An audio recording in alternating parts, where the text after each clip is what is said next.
അരുണാചൽ പ്രദേശ് പോയി ആത്മഹത്യ ചെയ്ത ആളുകളുടെ 3 വ്യക്തികൾ അനുഭവം മാത്രമൊന്നുമല്ല, അത് അതിന് മുമ്പ് നടന്നിരുന്നു. എന്നാൽ 7 വർഷം പൂർത്തിയായ ഒരു വലിയ സംഭവം നടത്തുന്നു. അന്തൻകോട്ട് ഒരു ഒന്നാന്തര എഞ്ചിനീയർ തൻ്റെ കുടുംബത്തിലെല്ലാവരെയും കൊന്നിട്ട് അവസാനം ഇപ്പം ജയിലിൽ കഴിയുന്ന അവസ്ഥയ്ക്ക് കാരണഭൂതമായ സാത്താൻ സേവ. അതുപോലെ തന്നെ മനുഷ്യൻ്റെ ഇടയിൽ ഇന്ന് നമ്മുടെ നാട്ടിൽ വന്നു നരബലി പോലും നടന്നുകൊണ്ടിരിക്കുകയാണ്. ഏലത്തൂർ നരബലിയൊക്കെ നമ്മുടെ മനസ്സിൽ കിടന്ന് കളിക്കുകയല്ലേ. അത് ഒരു വശം കിടക്കും. മറുവശേ സകല മനുഷ്യരുടെയും രക്ഷ നമ്മൾ പ്രഖ്യാപിക്കുമ്പോൾ, സാർവത്രിക രക്ഷ പ്രഖ്യാപിക്കുമ്പോൾ അതിശക്തമായിട്ട് പ്രഖ്യാപിക്കുന്ന മറ്റൊരു തങ്ങൾ ഒഴിച്ച് ബാക്കിയുള്ളവരെല്ലാം കൊല്ലപ്പെടണമെന്ന് ചിന്തിക്കുന്ന ഭീകരമായിട്ടുള്ള അതിഭീകരമായ സിദ്ധാന്തത്തിൻ്റെ കടന്നുകയറ്റം നമ്മളെ ഭയപ്പെടുത്തുന്ന ഒരു സാഹചര്യമായി നമുക്ക് കാണേണ്ടത്. അപ്പം അതുകൊണ്ട് ഇതിൻ്റെ വെളിച്ചത്തിലാണ് നാം ഇന്ന് കാര്യങ്ങളൊക്കെ അപഗ്രഥിക്കാനായിട്ട് പോയെങ്കിൽ നമ്മൾ കൃത്യമായിട്ട് ഓരോ സംഭവങ്ങൾ ഓർക്കുമ്പോൾ നല്ലതാണ്.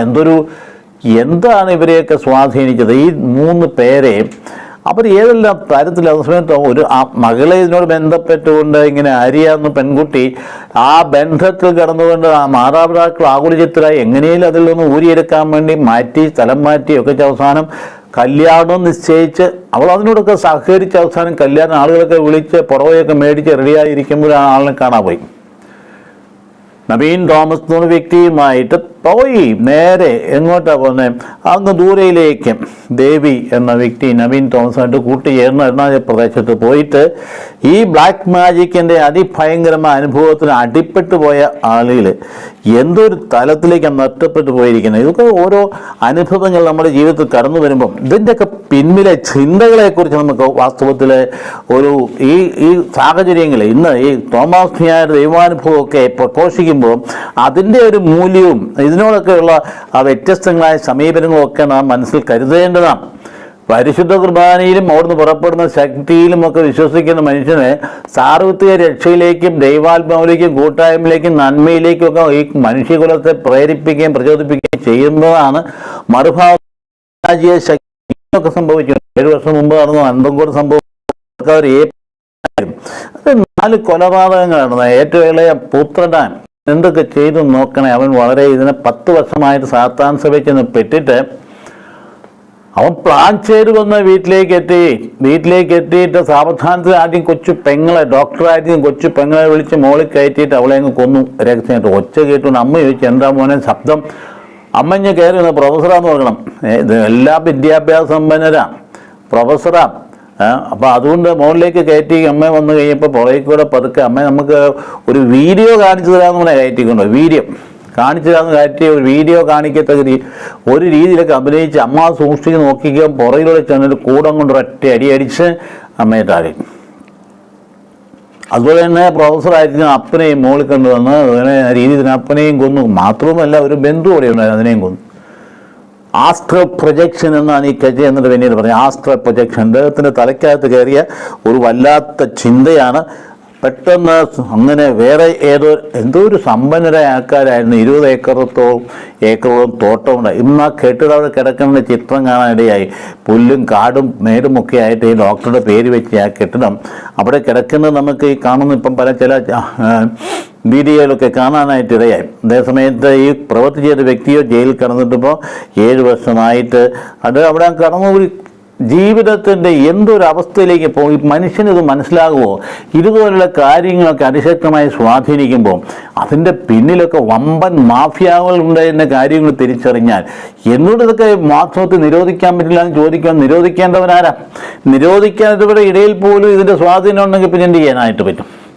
അപ്പോൾ അതുകൊണ്ട് ഇത് കടന്നുകയറ്റത്തിൽ സംഭവിക്കുന്ന ഈ വലിയ ഭയങ്കര ദുരന്തത്തെക്കുറിച്ചുള്ള അവബോധം പൊതുജനങ്ങൾക്കുണ്ടാകും.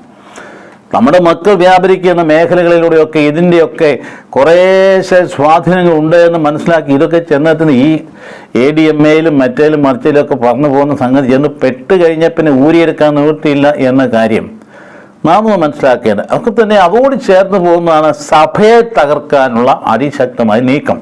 കാരണം അതിന് നേരെ എതിരാണല്ലോ.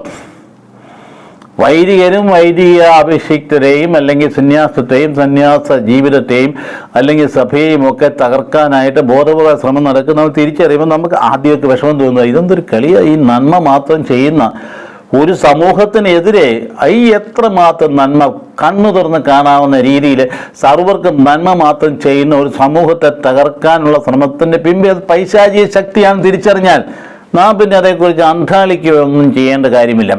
മറുഭാഗത്ത് ദൈവാത്മാവിൻ്റെ പ്രവർത്തനങ്ങളെ ഊറിക്കത്തിച്ചുകൊണ്ട് ദൈവത്തെ കാണിച്ചു കൊടുത്തിട്ട് അതിനുള്ള സാക്ഷ്യം ജീവിതത്തോടെ പ്രകടമാക്കുക എന്നുള്ളതല്ലാതെ ഇതിനെയൊന്നും നമുക്ക് നിർത്താൻ പറ്റില്ല. കാരണം പിശാച് അവൻ്റെ ജോലി ചെയ്തുകൊണ്ടിരിക്കും, സാത്താൻ അവൻ്റെ പണി ചെയ്തുകൊണ്ടിരിക്കും. അവനധികം സമയമില്ല, കർത്താവിന് രണ്ടാമത്തെ വരവരെയുള്ളൂ, അതോടുകൂടി അവൻ്റെ പണി തീരും. അതുകൊണ്ട് അവൻ പരമാവധി ആളുകളെ അവൻ്റെ പോക്കറ്റിലാക്കാൻ ശ്രമിക്കുക. അതിൻ്റെ ഭാഗമാണിത്. അത് പല തരത്തിലും പല വിധത്തിലും പ്രകടമായി നമ്മൾ കണ്ടുകൊണ്ടിരിക്കും. പേടിക്കേണ്ട കാര്യമൊന്നുമല്ല. ഇന്ന് തൊട്ടടുത്ത ദിനത്തിൽ എന്താ സംഭവിച്ചേ? സഭയെ തളിപ്പറമ്പിലെ 3 അംഗങ്ങൾ ചെന്നിട്ട് ഒന്നാന്തരം ഒരു ഹോസ്റ്റൽ, ഫാത്തിമ ഹോസ്റ്റൽ എന്ന് പറയുന്നത് FCC സിസ്റ്റേഴ്സിൻ്റെ ആ ഹോസ്റ്റൽ കരിമ്പത്തുള്ളത് കഴിഞ്ഞ ബുധനാഴ്ച രാത്രി 9:45 അവരാരും സീനിയർ സിസ്റ്റേഴ്സൊക്കെ ധ്യാനത്ത് പോയ അവസരം നോക്കിയ 2 കൊച്ചു സിസ്റ്റേഴ്സ് മാത്രമുള്ള അവസരത്തിൽ അവിടെ ചെന്ന് കല്ലേറ് നടത്തിയിട്ട് ഭയപ്പെടുത്തി. ആ കൊച്ചു സിസ്റ്റേഴ്സിന് പുറത്തു വരാൻ ധൈര്യമില്ലായിരുന്നില്ല. അത് നിങ്ങൾ പാവങ്ങളെ പേടിപ്പിച്ച് കഴിഞ്ഞ് പിന്നെ പാതിരായ്ക്ക് ശബ്ദം കേട്ട് രാവിലെ വന്നപ്പോൾ ജനലുകൾ, ചാപ്പലിൽ ജനലുകളൊക്കെ തകർന്നു കിടക്കുക. അപ്പോൾ എന്താ 50 വർഷം പഴക്കമുള്ള ഒരു സന്യാസ ഭവൻ എന്തുമാത്രം നന്മ ആ പ്രദേശം ചെയ്താൽ നാട്ടുകാർക്കെല്ലാം അറിയാം. അവരെന്തുമാത്രം നന്മ ചെയ്താൽ എല്ലാവർക്കും അറിയാം. പക്ഷെ ഇതെല്ലാം നടന്നു കഴിഞ്ഞിട്ട് എന്താ പിന്നീട് അതിനോടുള്ള ഒരു പ്രത്യേക ഉടനെ ഞങ്ങൾ നടപടിയെടുക്കും, ഞങ്ങൾ പ്രതികളെ കണ്ടെത്തും ഒക്കെ ചെയ്താൽ നല്ലത് തന്നെ. പക്ഷെ ഇതൊന്നും ചെയ്യുന്നതിലൊന്നും നമ്മളാരും പ്രത്യേകിച്ച് പ്രതീക്ഷയൊന്നും വെക്കേണ്ടതില്ല. കാരണം ഇതിൻ്റെയൊക്കെ പിൻപിലെ നാരകീയ ശക്തികൾ സ്വാധീനം എല്ലാ തലങ്ങളിലും ഉണ്ട്. ഭയമല്ലേ, ആൾക്കാർക്ക് പേടിയാണ്.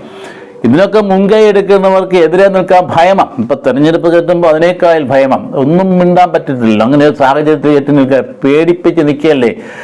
ഒരു വശം അതുകൊണ്ട് ഞങ്ങളല്ലാതെ വേറെ ആരും ഈ ഭൂമിയെ വേണ്ടെന്ന് ചിന്തിക്കുന്ന പ്രത്യേക ശാസ്ത്രങ്ങളുള്ളപ്പോൾ, ബാക്കിയുള്ളവർക്ക് കൊന്നെടുക്കുന്ന പ്രത്യേക ശാസ്ത്രം ഉള്ളപ്പോൾ അതിൻ്റെയൊക്കെ അങ്ങനെ എണ്ണം കൂടി വരുമ്പോഴത്തേക്കും മറ്റുള്ളവരെ പേടിപ്പിക്കുന്ന സാഹചര്യം ഉണ്ടാകുന്നില്ലേ. അപ്പോൾ അതുകൊണ്ട് അവിടെ ഉണ്ടായിരുന്ന ആ സാഹചര്യം ഏതാണ്ട് 10,000 വീട്ടുകാർ, 750 അല്ലെങ്കിൽ അത് കൂടുതൽ വീട്ടുകാരുടെ ഇടവകയിലാണ് സംഭവിക്കുന്നത് ഓർക്കുമ്പോൾ എന്തൊക്കെ സംഭവിക്കാം. ഇതിപ്പോൾ ഇമ്മീഡിയറ്റ് ആയിട്ട് ഇന്നലെ മിനിഞ്ഞാന്ന് കഴിഞ്ഞ ആഴ്ച ബുധനാഴ്ച നടന്ന കാര്യമായാണ് ഞാൻ എടുത്തു പറഞ്ഞത്. അതുപോലെ എത്ര സംഭവങ്ങളാണ് ആൻറ്റി ജീസസ് ഗ്രൂപ്പ് എന്ന് കർത്താവിൻ്റെ മാപ്പിനും എതിരായിട്ട് ഗ്രൂപ്പുകളുള്ളൂ. മറ്റൊരു വിശ്വാസത്തിൻ്റെ മൂർത്തികൾക്കെതിരായിട്ട് ഗ്രൂപ്പുകളില്ലല്ലോ. ഈശോയ്ക്കെതിരായിട്ട് മാത്രമേ ഗ്രൂപ്പുകളുള്ളൂ. ഈശോയ്ക്കെതിരായിട്ട് മാത്രമേ ഉണ്ടാകാൻ പറ്റുള്ളൂ. കാരണം ഈശോയാണ് സത്യം, അവിടുന്നാണ് ജീവൻ. അതുകൊണ്ട് അതിനെതിരെ പിശാച് പ്രവർത്തിക്കാൻ പറ്റുകയുള്ളൂ. അത് സ്വാഭാവികമായിട്ട് നമ്മൾ മനസ്സിലാക്കേണ്ട ഒരു കാര്യം. അല്ലെങ്കിൽ നമ്മൾ അന്താളിക്കണം, അയ്യോ ഞങ്ങളൊക്കെ വൈദികർ ചിലപ്പോൾ ചിന്തിക്കാറുണ്ട് ഇത്രയും നല്ല ഒരു ജീവിതം നയിച്ചിട്ട് ആളുകളുടെ മുമ്പിലും അതുപോലെ തന്നെ സഭാധികാരികളുടെ മുമ്പിലും ഒക്കെ നീതിനിഷ്ഠയോടുകൂടി പ്രവർത്തിച്ചിട്ട് ഈ ചീത്തയൊക്കെ കേൾക്കാൻ വെറുതെ ലോകധാരി എന്ന നിലയിൽ മാത്രം അത് വെറുക്കപ്പെടുമ്പോൾ സങ്കീർത്തനം പറയുന്ന പോലെ കാരണം കൂടാതെ അവരെന്നെ വെറുത്തു എന്നുള്ള സത്യം ഉൾക്കൊള്ളാൻ കഴിയാതെ ചിലപ്പോൾ നമ്മൾ അന്താളിച്ച് നിന്നു. ഇതെന്തിനാണ് ഇവരിങ്ങനെയൊക്കെ ചെയ്യുന്നത്? ഇത്രയും നന്മ ചെയ്തിട്ട് ഇത് എന്തിനാ ഇവരിങ്ങനെ നമ്മളെ ഭയങ്കരമായിട്ട്, നമുക്കാണ് ആരോടും ഒരു പകയുമില്ല, വൈരാഗ്യമില്ല, വിദ്വേഷമില്ല, ഒന്നുമില്ല. എല്ലാവരുടെയും രക്ഷ, എല്ലാ സമൂഹങ്ങളിലെ ആൾക്കാർക്ക് വേണ്ടി നന്മ ചെയ്തിട്ട് പിന്നെ എന്താ നമ്മളോട് ഇങ്ങനെ ചെയ്യുന്നത്? നമ്മളിന്ന് ഉപദ്രവം ചെയ്തിട്ട് ഒരു കാലത്ത് എത്ര ആദരവും ബഹുമാനത്തോടെ കണ്ടിരുന്ന കത്തോലിക്ക പൗരോഹിത്യത്തെ ഇന്ന് ചുമ്മാ വലിച്ച് കയറി താഴെയിട്ട് വെട്ടിയെടുത്തിക്കത്ത രീതിയിലേക്ക് പോകുന്ന രീതികൾ കാണുമ്പോൾ അന്താളിക്കേണ്ട കാര്യമില്ല. കാരണം ഇന്ന് ഈ രീതിയിലുള്ള പൈശാചിക ശക്തികളുടെ പ്രവർത്തനം മൂർധനെതിരെത്തി നിൽക്കുന്നു എന്നുള്ളതാണ്. കർത്താവിൻ്റെ രണ്ടാമത്തെ അവരെ കുറിച്ച് പറയുമ്പോൾ ഇതിലപ്പുറം നടക്കാൻ പോകുന്ന മുൻകൂട്ടി ഗുരു പറഞ്ഞിട്ടുണ്ട്. നമ്മളെക്കുറിച്ച് നമ്മളൊട്ടും പേടിക്കേണ്ട കാര്യം. പക്ഷേ ഇവിടെ നമുക്ക് ആവശ്യമായിരിക്കുന്നത് കർത്താവിൻ്റെ ആ ശ്ലൈഹിക അനുഭവം സഭയിലൂടെ തുടർന്നതിനെ സാക്ഷ്യം വഹിക്കാൻ പറ്റുന്ന ശക്തരായ ആൾക്കാർ മുൻപോട്ട് വരാനായിട്ട് കഴിയണം. അതുപോലെ തന്നെ അന്ന് സംഭവിച്ച കാര്യങ്ങളൊക്കെ ഇതുപോലെ ഇത് വിപരീത സാഹചര്യങ്ങൾ വരുമ്പം സാധാരണ മനുഷ്യർ, നല്ല മനുഷ്യർ, ഇവരൊന്നും അറിയത്തില്ല. ഓരോ സംഭവം കഴിയുമ്പോൾ അത് കേട്ടു അവരെ നിന്ന് ഞെട്ടിപ്പിക്കുന്ന സംഭവങ്ങളെന്നൊക്കെ പറഞ്ഞ് വാർത്ത കേട്ടു അത് ഞാൻ അങ്ങ് മറന്നു പോവുകയാണ്. ഇതങ്ങനെ ഞെട്ടിപ്പിക്കുന്ന സംഭവം മാത്രമൊന്നുമില്ല, അതിന് ചില പ്രത്യയശാസ്ത്രങ്ങളുണ്ട് എന്ന് മനസ്സിലാക്കി തുടർച്ചയായി മറിഞ്ഞ് ചില സമയത്ത് പ്രത്യക്ഷത്തിൽ വന്നുകൊണ്ട് ഉപദ്രവിക്കുന്ന പിടികിട്ടിയാൽ സത്യമായിട്ടും നമ്മുടെ ആളുകൾ കുറെ കൂടിയൊക്കെ വിവേകത്തോടുകൂടി പൊതുജനം വിവേകത്തോടെ പെരുമാറുകയും ഇങ്ങനെയുള്ള പെൺകുട്ടി ആര്യ പറയുന്ന പെൺകുട്ടി ആ അപ്പൻ്റെയൊക്കെ മനോഭാവൻ്റെ മനസ്സിൽ എന്തൊരു പ്രയാസം, ആ കുഞ്ഞിനെ കല്യാണം നടത്താൻ വേണ്ടി വാങ്ങി വെച്ചിരുന്ന ഇതെല്ലാം വാങ്ങി റെഡിയായി വെച്ചിട്ട് പുറവയിൽ തന്നെ മൃതശരീരം കൊണ്ട് അടക്കം ചെയ്യേണ്ടി വന്നില്ലേ. ആത്മാവിൻ്റെ വേദന എന്ത് ഭയങ്കരം ആലോചിച്ച് നോക്കിയേ. അപ്പം നമ്മൾ ഉദ്ദേശിക്കുന്ന പോലെയൊന്നുമല്ല ഈ ഇരുട്ടിൻ്റെ തത്വശാസ്ത്രങ്ങൾ സ്വാധീനിക്കുന്നത്. അത് തലമുറയെ നശിപ്പിക്കുമെന്ന കാര്യം ബോധ്യമുണ്ടെങ്കിൽ കുറച്ചുകൂടി വിജിലൻ്റ് ആയിരിക്കേണ്ടതല്ലേ നമ്മൾ. അതല്ലേ ഏറ്റവും പ്രധാനപ്പെട്ട കാര്യം. അല്ല, നമ്മൾ ഇതിനെതിരെയൊക്കെ പരാമർശിച്ചിട്ട് അവരോടൊക്കെ ആരെയും കുറ്റപ്പെടുത്തുന്ന ഒരു കാര്യവുമില്ല. കാരണം പിശാച് പ്രവർത്തിച്ചുകൊണ്ടിരിക്കും. അവൻ നമ്മളെക്കാലൊക്കെ ബുദ്ധിയുള്ളവനാ. അവനതിൻ്റെ പ്ലാനിങ്ങും പദ്ധതിയുണ്ട്. നമ്മളെക്കാൾ സ്ട്രാറ്റജിക്കായിട്ട് പെരുമാറാൻ അവൻ അറിയാം.